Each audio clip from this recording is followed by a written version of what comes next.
If your dog could talk, they'd beg for Ollie. The full-body tail wag, the excited little hops, the big, goofy grin, that's the Ollie effect. Ollie delivers clean, fresh nutrition in 5 drool-worthy flavors, even for the pickiest eaters. Made in U.S. kitchens with high-quality, human-grade ingredients, Ollie's food contains no fillers, no preservatives, just real food. Just fill out Ollie's 30-second quiz and they'll create a customized meal plan based on your pup's weight, activity level, and other health info. Dogs deserve the best, and that means fresh, healthy food. Head to ollie.com/healthypup, tell them about your dog, and use code HEALTHYPUP to get 60% off your welcome kit when you subscribe today. Plus, they offer a happiness guarantee on the first box, so if you're not completely satisfied, you'll get your money back. That's OLLIE.com/healthypup and enter code HEALTHYPUP to get 60% off your first box. Homes.com has collaboration tools to help home shoppers search, share, and discuss home shopping with family, friends, and their agent directly through the site. Though it was fun to get that email from your husband about that 3-bedroom in the hills, to which you replied via text that you would never live in the hills and you'd like to find a 3-bedroom closer to the beach. To which he replied, "Why are you so uncompromising?" A fun way to spend an afternoon, but we think it's just a tad bit easier our way. Homes.com. Ding dong. We've done your homework. I'm no tech genius, but I knew if I wanted my business to crush it, I needed a website now. Thankfully, Bluehost made it easy. I customized, optimized, and monetized everything exactly how I wanted with AI. In minutes, my site was up. I couldn't believe it. The search engine tools even helped me get more site visitors. Whatever your passion project is, you can set it up with Bluehost. With their 30-day money-back guarantee, what have you got to lose? Head to Bluehost.com to start now. Checking off the boxes on your to-do list is a great feeling. That's why a State Farm agent is there to help you choose a coverage option that's right for you. Whether you're getting a new house, car, boat, or RV, helping protect it is important. And State Farm is there to help you choose the coverage you need, whether you prefer talking in person, on the phone, or using the award-winning app. And with so many coverage options, it's nice knowing you have help finding coverage that best fits your needs, so you can continue to focus on what's most important to you. Like a good neighbor, State Farm is there. Welcome to the Daily Tech News Show Weekend Edition. I'm Tom Merritt, and we do these sometimes when we have a topic that we want to dig into a little more and help you understand with a full episode just on this one topic. This weekend, we're talking about the fact that the U.S. has expanded its collection of DNA information. So let me tell you the story, and then we'll talk to Dr. Niki about how these systems work. U.S. Senator Ron Wyden is requesting that the Department of Homeland Security in the United States and the U.S. Department of Justice explain some details about the collection and storage of DNA information from immigrants. Wyden showed some data indicating that from a Freedom of Information request that DHS has stored information on samples from 133,000 migrants younger than 18. So more than 133,000, but of those stored, 133,000 are younger than 18, and they're storing them in the FBI's CODIS database, which is used to identify suspects in violent crimes. So, of course, I turned to Dr. Niki to get an understanding of what you can and can't tell from this kind of information. Dr. Niki, thanks for talking to me about this. Hello, let's have a DNA 101 class. Yes, what is DNA? You get it for free. My students have to pay a lot more for this. Nice. All right, we're getting so the bonus here. You know that DNA is basically the code that we have in every single cell in our body, almost. It's like the ones and zeros, since we're on DTNS. Nice. And whether that's disgusting or not, we leave a lot of these cells behind as we move through the world. So dead skin, hair follicles, blood, saliva, and other bodily fluids can get abandoned with your DNA inside of them. And if you've ever watched any procedural show, you know that forensics uses these left behind DNA traces to identify people, human remains, and also to do paternity tests. And it looks really simple on TV, but it's actually pretty complicated in real life. Although I did do a DNA extraction from a banana in high school, so yeah. it's not the same. So if you have a big enough sample, you can extract DNA. Generally, you only need about 1 nanogram of DNA to run these tests. And then you can amplify it with something called PCR. You heard about PCR testing from COVID. It's the same stuff. Okay, so that's the general like basics of how DNA I often tell people like, look, I'm leaving my DNA everywhere. I'm not. I can't be too concerned about people having access to my DNA because it's kind of hard to stop. But it is difficult to, like you say, to extract it and identify it. And then what can you do with it? How do you use that information to tell people apart? Right. So the human genome is similar across like all humans, but there are certain parts, certain genes, like, right, all humans have bones and skin and DNA that tells you to have bones and skin, thankfully. And some regions of the genome have variation, right? We have different color hair and eyes and height. And so those regions will be the ones of interest to tell people apart. And there's a specific area in these called non-coding regions called short tandem repeats or STRs. And these are picked as the thing to use for identification because they're easily measured and found, and they're pretty comparable between individuals. And so these STRs are really short. They have 3 or 4 nucleotides, which are the little building blocks of DNA, and they're repeated sequences. And so the FBI established that there's a frequency at which each STR occurs in each individual, specific to different ethnic backgrounds, and this creates a DNA fingerprint. So, Tom, the possibility that you and I share the same DNA fingerprint is 1 in 575 trillion. So you're saying there's a chance. There's a chance we could be clones, but it's a very tiny chance. Very unlikely, yeah. So how this works is when you want to ID a suspect from a crime scene, for example, you have to match the STRs from the sample to the person of interest, assuming you have their DNA. And then, if they match, you have to do a probability calculation to determine the frequency of the STRs within the ethnic group. And that's what tells you the probability that this is a match. So that this is the same. Okay. There's a probability calculation in there that can go wrong, but otherwise it's pretty strict, I'd say. Yeah. So I mean, this is the kind of thing where, if I'm understanding it right, it's a part of the DNA that doesn't code for you to be blue-eyed or blonde-haired because, there's lots of other people that have those same codes. This is something that is not used. It's non-coding. Yeah, we have lots of non-coding parts. And so it can be different in every single person. Up to 575 trillion people can exactly. have a different one, and it doesn't really matter because it's not turning into anything. I'm interested in that, like, within the ethnicity, it gives you the percentage because I'm a little confused about that. How does this work, and how accurate is it? The ethnicity part basically gives you another kind of bin to narrow it down even further to get those probabilities even smaller. Why can't you just look at the STR data itself? Why do you need You can do it overall, but it'll be more precise if you do within the ethnic group because of the differences in genetics between different ethnic groups. And this has to do with evolution, right? Like different ethnic groups have different roots originally, and some of them are really far separated, and that leads to different genetics over time. And so that just increases the probability that the genes will be different. I hope that makes sense. Yeah, I guess what I'm getting stuck on is like, well, if the STR is, ABBA, and no one else has ABBA, why do I need to know the ethnic group?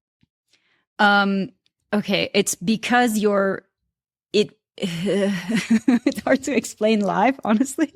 Okay, but sorry. It's not ABBA. It's like ABBA times 75, and the specific repetition of ABBA, the number of times it repeats, will be more represented in a certain group. So like, let's say in white people, you'll have ABBA 17 times more frequently and then 1 G.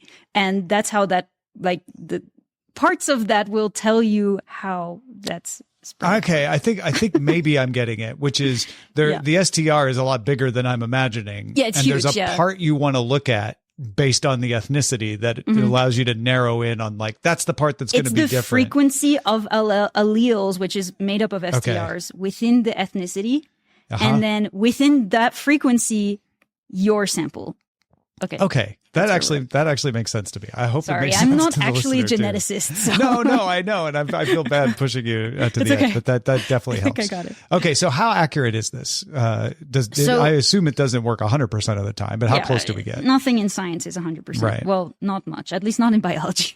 I don't know about physics, but in the legal system, as you know, again from like CSI, DNA is considered one of the most reliable forms of evidence, but it's not always 100%. Like I said, it's a probability calculation. So there is a chance in 575 trillion that it's a match or not a match. Also, things that really affect this are that DNA isn't always optimally preserved. It degrades really quickly over time with heat and sun rays and different things like that. And you could also only have a really tiny sample left behind that's not enough to amplify for the analysis. And this will actually introduce error because if you amplify something that's degraded or partial, it'll like mess with the frequency of the STRs and give you potentially a false positive. So that can mess with the results. So overall, it's not 100%, but if you have a really good sample, your chances are pretty good. Got it. So if you're basically, it's like an MP3 compression algorithm. Sure. If it's degraded. Yeah. And if you over compress an MP3, it doesn't sound like anything anymore. So, you know, it could accidentally match John Cage's silent track or something like that. I'm pushing, I think I broke that. You're stretching. But, yeah. So once you collect the DNA information, where is it stored? Right. So you collect the DNA and it's stored as like a sequence of nucleotides and letters and stuff. And specifically, this creates what we call a combined DNA index. This can be associated to certain identifiers, which can also be blinded depending on who gets access to the data. So you could just get the DNA without saying whose it is, depending on, but sometimes you want to know who it is if you're trying to convict someone, right? Yeah, so the FBI holds this database, the Combined DNA Index System, or CODIS, and they store all these profiles there. And historically, this database has been used to identify criminal suspects. The idea being that if someone's arrested, they take a DNA sample from them, and that potentially people who get arrested are more likely to recommit a crime in the future. So if they can then find a sample at the crime scene that's of this same person's DNA, they can match them and recognize who's there. And so CODIS is also a software, and it uses supercomputers to basically scroll through all these matches and all the it's a massive database, as you can imagine, and it matches between what's stored and what evidence samples there are and see if there are any matches from the STRs. Okay, so this is not 100%, but it is a fairly reliable way to identify if the DNA sample you have, as long as it's not too degraded, is from this person. This database can say like, yeah, we're pretty sure that's Tom's skin cell. Yep. Okay. What can't this database tell you? Right. So as I mentioned, it's really good at paternity tests because of the way that genes are passed down paternity-wise. From parent to child, But it's not great at other relationships, so it can't match siblings very well, and it can't tell you like, oh, I got this DNA from Tom, and this may or may not be Tom's sibling. Like, it's not very good at that, especially because I don't know if you have any siblings. So I do, but yes, right. You wouldn't know from my DNA database. Not quite, because it's not that high of a match, and it's even worse at cousins. So specifically, the farther you get, the worse it gets. That makes sense. You can't do your genealogy really, other than your parents, from a DNA test. It can also only do exact matches, right? So the person, it would be able to match Tom's toothbrush versus Tom's coffee mug because it's the same DNA. But if, the person's DNA is not in the system, it can't match it. And if it's not an exact match, then it will not find the match for you. Wait, so what is the toothbrush of the coffee? Like when I leave my DNA on the toothbrush, it'll match the DNA from the coffee mug? Yeah, because those are both your DNA. Because it's both. But if you take your toothbrush and you put it under a UV lamp or out in the sun and it's degraded and then you try to match it to your coffee mug, it may not match. Yeah, that's not going to work. Okay. Don't do that, though. It's gross. And for science, though? Yeah, maybe for science. And then, it just can't match. If you're not in the system, you haven't committed any crimes and you didn't give your DNA, then... I will put a anecdote here that sometimes if you've done an ancestry test like 23andMe or something like that, those can be requested by the government for DNA samples. They could be subpoenaed if they have. If the judge says, there's reasonable suspicion that this person committed a crime. Because you've given your DNA. Yeah, it's voluntarily given, right? Yeah. Picture this. You're in the garage, hands covered in grease, just finished up tuning your engine with a part you found on eBay, and you realize, you know what? I could also use new brakes. So where do you go next? Back to eBay. You can find anything there. It's unreal. Wipers, headlights, even cold air intakes. It's all there. And you've got eBay Guaranteed Fit. You order a part, and if it doesn't fit, send it back. Simple as that. Look, DIY fixes can be major. Doesn't matter if it's just maintenance or a major mod. You got it, especially when things are guaranteed to fit. So when you dive into your next car project, start with eBay. All the parts you need at prices you'll love. Guaranteed to fit every time. eBay. Things people love. With a detailed agent directory you won't find anywhere else, Homes.com is the only place to find the in-depth info home shoppers want. Very in-depth info. Looking for a listing agent's contact info? We've got it. The agent with the most sales in your price range? Easy. Specialized agents with all the up-to-date info on your dream neighborhood? We'll know them. A Pisces who enjoys long walks on the beach? You've got other sites for that. Homes.com. We've done your homework. I'm no tech genius, but I knew if I wanted my business to crush it, I needed a website now. Thankfully, Bluehost made it easy. I customized, optimized, and monetized everything exactly how I wanted with AI. In minutes, my site was up. I couldn't believe it. The search engine tools even helped me get more site visitors. Whatever your passion project is, you can set it up with Bluehost. With their 30-day money-back guarantee, what have you got to lose? Head to Bluehost.com to start now. The snack wrap is back. This episode of Giggly Squad is brought to you by McDonald's, and I'm so excited to tell you that the snack wrap featuring juicy white meat chicken, shredded lettuce, melty cheese, creamy ranch, sorry I'm drooling on the microphone right now, all wrapped in a soft tortilla, is back on the menu. They have it in ranch or spicy, a spicy pepper sauce if you're feeling frisky. Try the snack wrap that broke the internet at a McDonald's near you.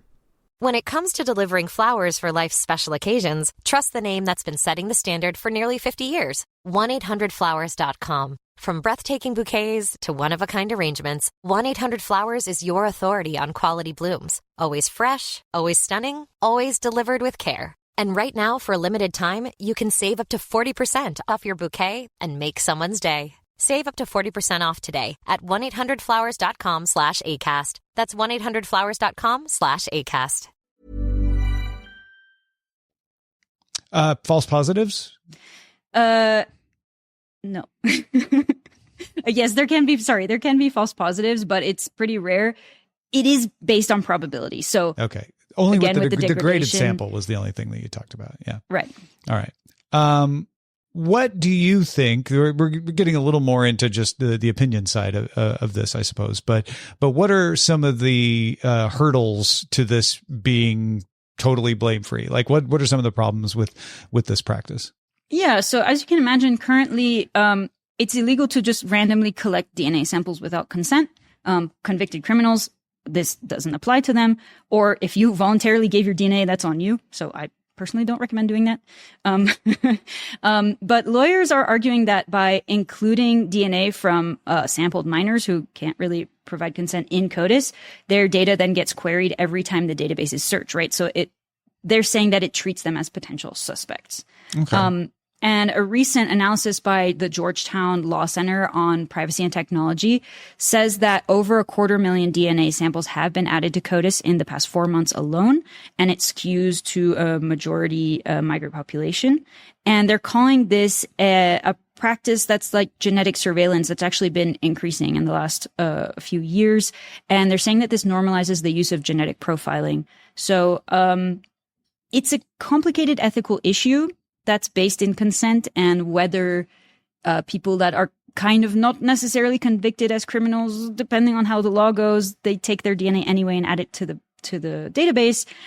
And so that's where the question is like, well, these people's data is in the database forever. They didn't necessarily agree to it. Are they criminals? It's being under debate in the law. So yeah, that's what the question is. So there's a legal question, not just an ethical question of whether how things are collected and whether there's proper consent and all of that. And then there's the slippery slope argument that it sounds like the Georgetown Law Center is making as well. Dr. Niki, thank you for digging into this and helping us understand this. I really appreciate it. Happy to be here and happy to answer all the tough science questions. No, very, very, very cool. If people want to find more of what you do, where should they go? You can find me at NicoleAckermans.com. I have the same handle on Blue Sky, and you'll see this posted there shortly, hopefully. And of course, we have Dr. Niki on Daily Tech News Show regularly talking about all kinds of science stuff, from moa birds to all kinds of fun eyeballs, things. Lots of eyeballs. Yeah, lots of eyeballs coming later in the month. So look forward to that. You can always send me questions too. Oh yeah, how do they do that? On the Discord, or email me, or contact me through my website. Sure. Okay. What's the website? NicoleAckermans.com. All right. That is our special weekend edition of Daily Tech News Show Science. Thanks, everybody, for being along for the ride with us. And we will be back with a regular show on Monday. Talk to you then.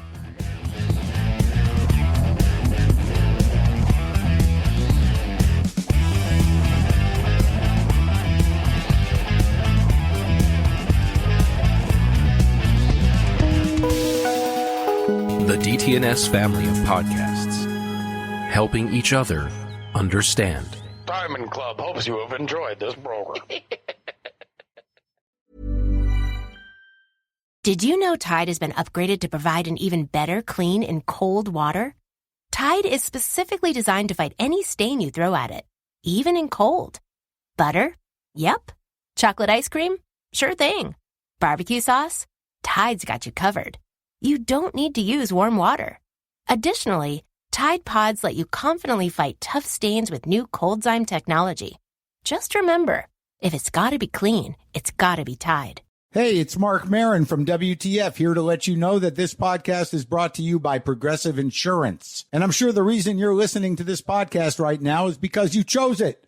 Well, choose Progressive's Name Your Price tool, and you could find insurance options that fit your budget, so you can pick the best one for your situation. Who doesn't like choice? Try it at Progressive.com. And now, some legal info. Progressive Casualty Insurance Company and Affiliates. Price and coverage match limited by state law. Not available in all states.